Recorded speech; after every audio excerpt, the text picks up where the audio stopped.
Bonjour à tous et bienvenue. Bitcoin est à 114 887 dollars au moment où j'enregistre cette vidéo et Ethereum à 4217 dollars. Donc on va voir un petit peu ce qui se passe. On a des choses très intéressantes et je vais vous parler de la alt season. On a beaucoup d'indicateurs qui nous montrent qu'on pourrait être parti sur une alt season qui pourrait durer on va dire 3 à 4 mois tout au plus. Donc on va regarder ça ensemble. On a des très bons indicateurs. On a des indicateurs de notre côté qui sont côté Glassnode, qui sont payants et qui sont des sources de données vraiment très qualitatives. Donc on va vous montrer tout ça. Donc déjà on va démarrer ici sur Bitcoin, on est en weekly, donc vous voyez que on a quelque chose d'évident qui est en train de se mettre en place, c'est-à-dire une grosse résistance juste là sur les niveaux des 119 119 dollars.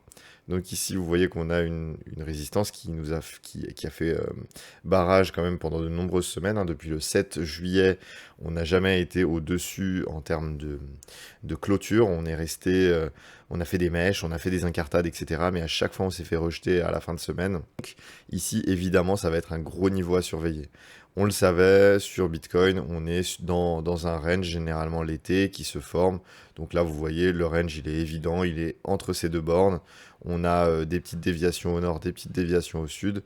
On va regarder ce que ça donne en daily à l'intérieur de ce range. Bon, bah, vous voyez que globalement, on évolue à l'intérieur. On a fait quelques petites mèches, quelques petits passages juste là qui ont été assez piégeux, des prises de liquidité. Alors évidemment, c'est un marché qui est très peu liquide l'été, donc on a beaucoup de personnes qui investissent sur les marchés qui sont en vacances, hein, des institutions, etc., des banques qui réduisent très fortement leur activité sur les marchés financiers. Et donc, en fait, on a des market makers, des plateformes, des exchanges qui en profitent un petit peu pour faire de l'argent facile en déplaçant le prix et en venant liquider certaines personnes. Donc, voilà, on va créer des niveaux évidents de liquidation. Donc, vous voyez, on va créer des petites trendlines comme celle-ci, par exemple. Puis ensuite, bah, vous voyez, hop, on passe au-dessus de cette trendline.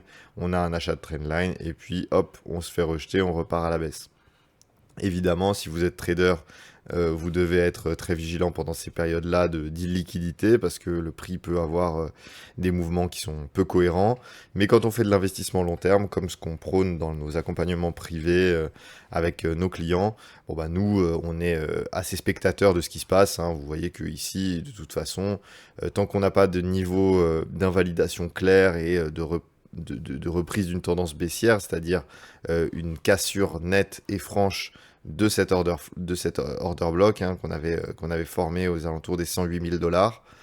Tant qu'on n'a pas une structure baissière en dessous de ce prix-là, bon, bah, on n'a pas vraiment de raison de s'inquiéter. Vous voyez que ici, on a eu une prise de liquidité au sud ici, au nord ici, et on évolue dans le range. Donc ici, tout va bien. La particularité, c'est que bah, on n'avait pas trop fait de vidéos parce qu'il ne se passe pas grand-chose l'été, mais il s'est quand même passé quelque chose de très intéressant côté Ethereum. Ici, on a fait une croissance de près de 245% depuis le bottom, aux alentours, depuis le bottom local à 1382 dollars. Et on est venu chercher quasiment 4800. Ici, on est sur Binance. Donc, le record n'a pas été atteint. Le record qui se trouvait à 4867 dollars. Donc, cet ATH qui datait du 10 novembre 2021.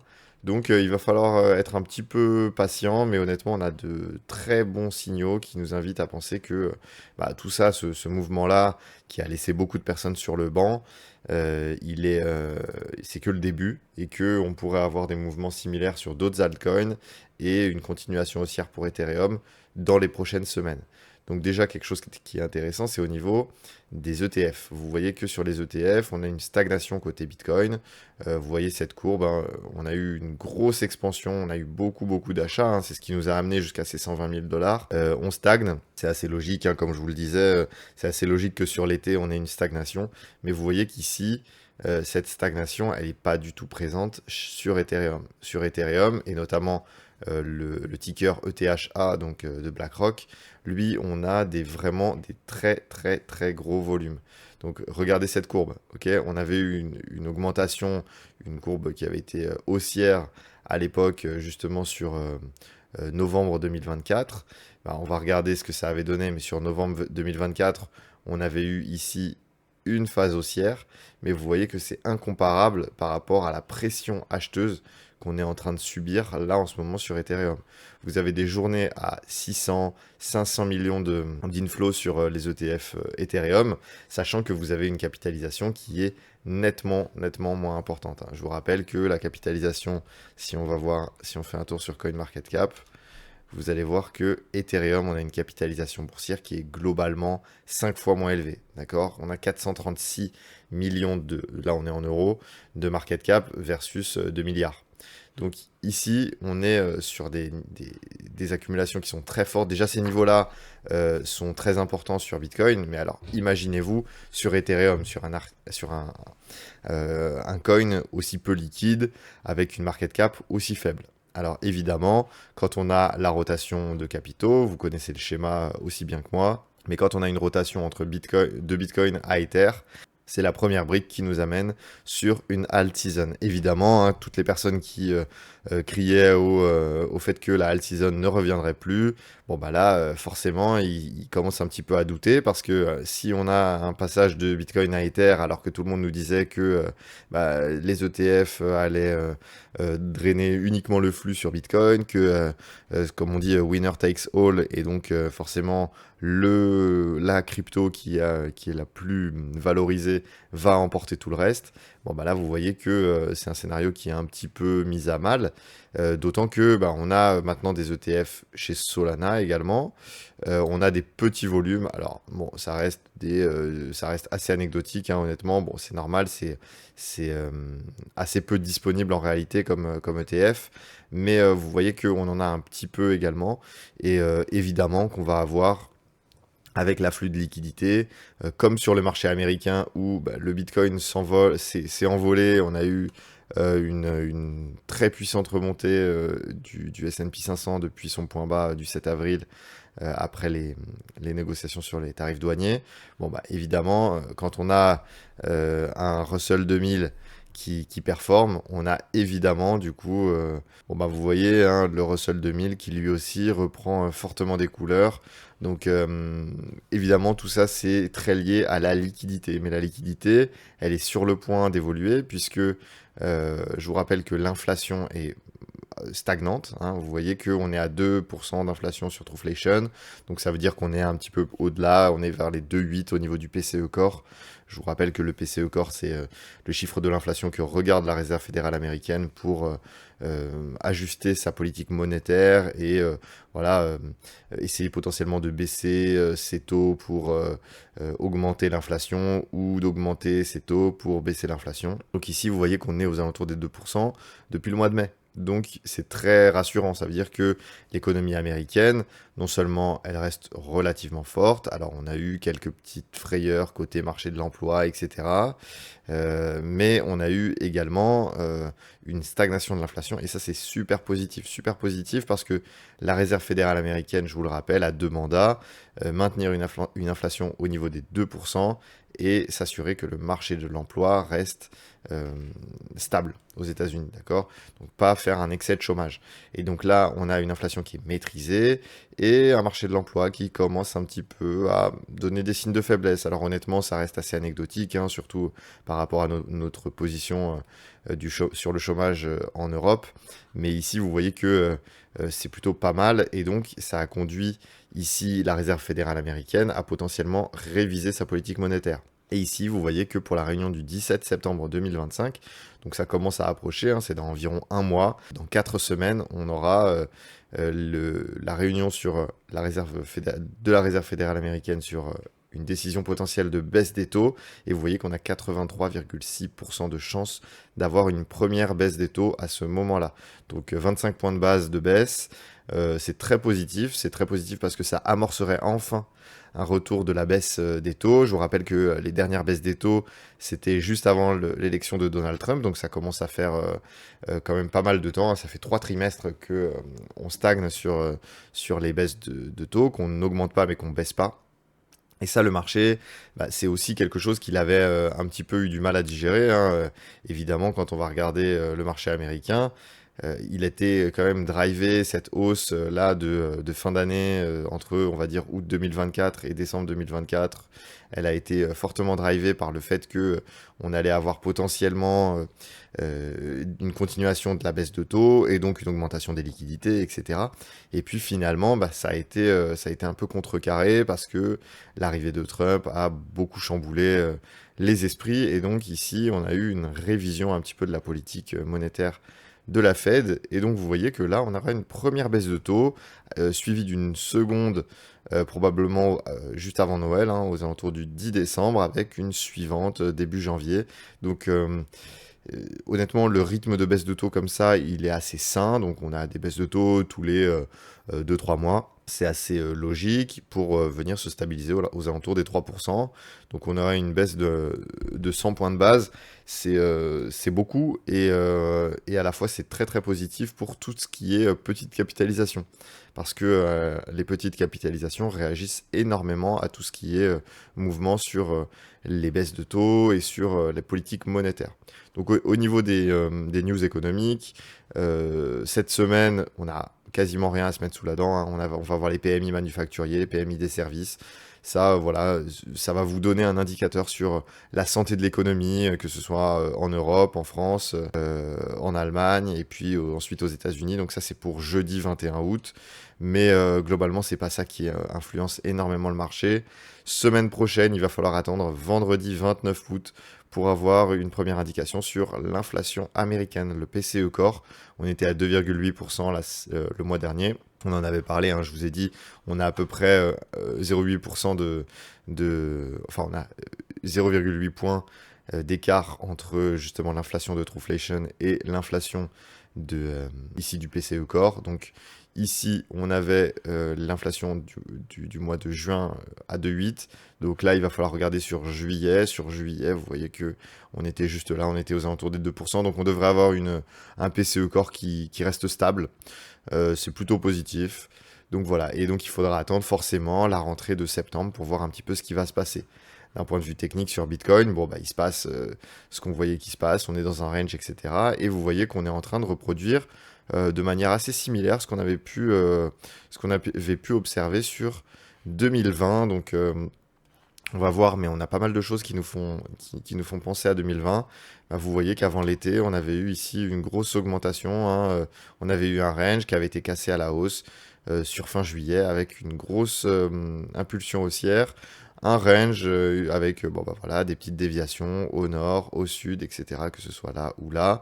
Et puis on était venu casser ce range à la baisse, revenir chercher l'order block précédent. On était venu se stabiliser juste au-dessus, ici aux alentours des 9800 $ à l'époque. On avait fait notre petit triangle de compression, le fameux, et on était venu casser ce triangle et ça avait lancé notre bull run, un bull run violent sur 2020 avec du coup une performance qui avait été vraiment très très importante où on avait eu un Bitcoin qui avait multiplié sa valorisation par 6. Donc ici, est-ce qu'on est dans la même configuration? Honnêtement, personne n'a de boule de cristal, donc je ne sais pas. Mais ici, vous voyez que bah, forcément sur l'été, on a un range qui se crée, des déviations, etc. On a notre petit order block qui est juste là. Ma souris fait des siennes. Voilà, et donc juste ici, on va pouvoir potentiellement venir casser, se stabiliser ici, hop, et repartir à la hausse. Donc ici, potentiellement, je m'attends à un retour aux alentours des 110, 100, 109, 108 000 $ potentiellement, avant de venir retrouver un petit peu de force, de retrouver un petit peu de contrepartie acheteuse, et repartir à la hausse, avoir vidé un petit peu tous les acheteurs de l'été. Donc ça, c'est un scénario que j'envisage très fortement, d'autant que ici, au niveau des liquidations, vous voyez que sur les liquidations relativement court terme, hein, sur la semaine, on a des liquidations qui sont en train de se créer en dessous du prix. On a pas mal de gens qui sont en mode buy the dip, et donc potentiellement, on pourrait les punir, venir récupérer ces liquidations ici, cette liquidité qui se trouve aux alentours des 110 à 108 000 $, hein, toute cette liquidité qui pourrait servir de contrepartie acheteuse pour les gros portefeuilles pour se positionner sur la suite du mouvement. Au niveau de l'euphorie, bon bah là on est très faible, hein, que ce soit sur les altcoins, vous voyez qu'on a passé un cap, hein, ici aux alentours du 14 août, on a quand même passé un cap. beaucoup de peur, beaucoup de crainte. Ça se ressent également sur le Fear and Greed, on est à 60%, hein, l'euphorie qui avait pu être un petit peu naissante sur justement cette hausse aux alentours des 120 000 dollars. Bon, bah, vous voyez que là, elle est tout doucement en train de s'essouffler. Quand on a fait une petite incartade aux alentours des 112 000 dollars, bon, bah, on est revenu sur des niveaux de neutralité à 55 de Fear and Greed. Donc, bah, évidemment, là, c'est quand même positif parce que on a quand même eu du calme et vous voyez que au niveau du Bitcoin sur l'order flow, bah, vous voyez que ici, l'euphorie sur les taux de financement sur le Bitcoin est très faible, hein. Je vous rappelle ici, si je passe en daily, qu'on est un petit peu d'historique, bon, bah, vous voyez que là, on est sur des niveaux qui sont quand même très faibles. Vous voyez les niveaux de prix actuels, on est sur des niveaux d'ATH, hein, et vous voyez que ici, on a une euphorie qui est baissante. On est très très loin de ce qu'on avait pu avoir sur le bull run de 2021. Donc c'est très sain. On a un open interest qui stagne, vous voyez ici, qui est sur des niveaux relativement stables, alors que bah, vous voyez qu'on a ici un prix qui monte. Donc, ça veut dire qu'on n'a pas d'emballement excessif, que ce soit sur les taux de financement, sur l'open interest et sur Ethereum également. Vous voyez qu'ici sur Ethereum, si je vous dézoome un petit peu, regardez cette euphorie. On avait eu une euphorie qui avait été monumentale à l'époque lors du bull run de 2020, hein, entre mars 2020 et globalement novembre 2021, on avait eu une augmentation du prix qui avait été énorme avec un pic d'euphorie aux alentours ici de février 2021 jusqu'à même mai 2021, jusqu'à avoir un sacré retournement. Bon, bah, vous voyez que ici, si on regarde un petit peu sur les taux de financement, bah, vous voyez qu'on est très très faible, hein. On est vraiment très très faible. Et ici, on a évidemment une augmentation de l'open interest, hein, forcément sur les augmentations qui sont très très brutales du prix. C'est souvent accompagné par une augmentation de l'open interest. Alors, est-ce que on va avoir une première correction qui va un peu faire paniquer avec du coup une chute de l'open interest avant de repartir? C'est possible, mais honnêtement, c'est pas forcément le plus probable parce que bon, l'open interest augmente certes, mais vous voyez que là, sur les semaines précédentes, vous voyez sur ici globalement cette montée juste là, bon bah vous voyez que ici, voilà, on était là, donc l'open interest il a augmenté, hein, certes, mais il n'a pas augmenté de manière vraiment drastique, alors que le prix a fortement augmenté. Et le risque, c'est évidemment quand le prix va baisser, s'il baisse un petit peu, ici on va avoir beaucoup de personnes qui vont se dire j'ai raté le train, j'avais de l'Ether, je l'ai vendu au point bas, je vais en racheter. Alors que si on fait comme ça des petits creux vraiment très très courts qui laissent très peu de place aux acheteurs pour se repositionner, bon bah là potentiellement ça peut motiver pour repartir à la hausse. Et la bonne nouvelle, c'est regardez Google Trend, enfin des nouveaux arrivants, Google Trend, la recherche, le terme crypto est en train d'être recherché sur Google de manière très importante, hein, comparable pratiquement à ce qu'on avait pu avoir sur le bull run de 2021. À l'époque, c'est ce qui nous avait lancé, hein, je vous rappelle, c'était en mars, vous voyez, avril, où on avait eu énormément de volume de recherche sur le terme crypto, beaucoup de gens qui se positionnent, ça arrive à un timing qui est parfait, la rentrée, beaucoup de gens qui vont reprendre le boulot, qui vont être un peu moins à la plage en train de se baigner et un peu plus derrière les écrans, et potentiellement avec une petite envie de se mettre dans un nouveau domaine, etc. Et donc la crypto, ça peut de nouveau repartir, c'est une saisonnalité qui est euh, très, euh, très favorable aux cryptos, donc on va surveiller ça, mais ça c'est vraiment un indicateur qui est très très très puissant. Je vais vous montrer enfin côté Glassnode, ici on a eu au niveau du Cost Basis Distribution Heatmap, donc on a, vous voyez, des gros murs jaunes, donc des gros murs d'accumulation. Si on regarde un petit peu sur un an, vous voyez que on a des mouvements qui sont très très puissants. On avait eu ici des mouvements rouges de distribution qui avaient envoyé le prix à la baisse.